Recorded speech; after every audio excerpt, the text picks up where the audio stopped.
tahun. Papa, Mama menumpang glamour Papa.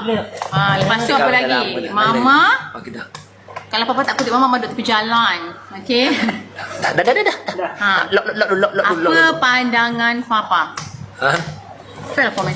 Pandangan Papa macam ni lah, rezeki ni dia macam ni dik. Bila kita kalau melainkan kalau kahwin setahun dua, bila kahwin dah nak dekat 20 tahun ni dik, tak ada istilah kaya ke senang. Kita sama-sama sama-sama.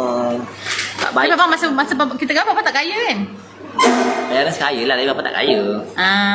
Dah sampai dah, Ain dah sampai. Sampai dah. Okay, Papa kat tudung lah dulu je. Papa nak jual. Aduh.